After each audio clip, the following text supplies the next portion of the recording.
సామెతలు 9. జ్ఞానము నివాసమును కట్టుకొని దానికి 7 స్తంభములు చెక్కుకొనినది. పశువులు వధించి ద్రాక్షారసమును కలిపి ఉన్నది. భోజన పదార్థములను స్థిరపరిచి ఉన్నది. తన పనికత్తెల చేత జనులను పిలువనంపించినది.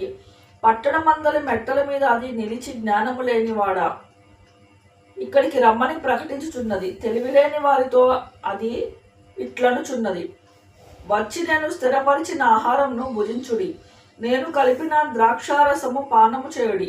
ఇక జ్ఞానము లేని వారై ఉండక బ్రతుకుడి.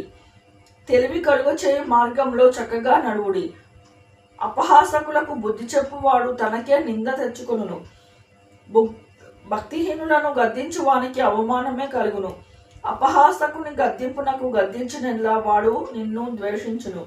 జ్ఞానము లేని వాని గద్దింపగా వాడు నిన్ను ప్రేమించును.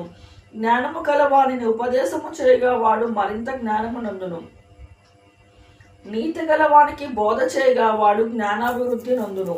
యెహోవా యందు భయభక్తులు కలిగి ఉండుటయే జ్ఞానమునకు మూలము. పరిశుద్ధ దేవుని గూర్చిన తెలివియ వివేచనకు ఆధారము. నా వలన నీకు దీర్ఘాయువు కలుగును, నీవు జీవించు సంవత్సరములు అధికములగును. నీవు జ్ఞాని అయిన ఎడల నీ జ్ఞానము నీకే లాభదాయకరమగును.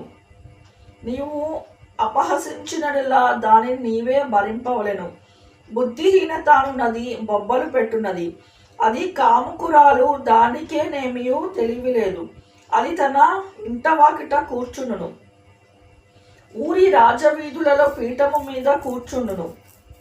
ఆ దారిని పోవారిని చూచి, తమ త్రోవను చక్కగా వెళ్ళువారిని చూచి, జ్ఞానము లేని వాడ ఇక్కడికి రమ్మని వారిని పిలుచును. అది తెలివి లేని వాడొకడు వచ్చుట చూచి, దొంగిలించిన నీళ్లు తీపి చాటున తినిన భోజనము రుచి అని చెప్పుము. అయితే అచ్చట ఉన్నారనియు దాని ఇంటికి వెళ్ళువారు పాతాళ కూపంలో ఉన్నారనియు వారికి ఎంత మాత్రమును తెలియలేదు.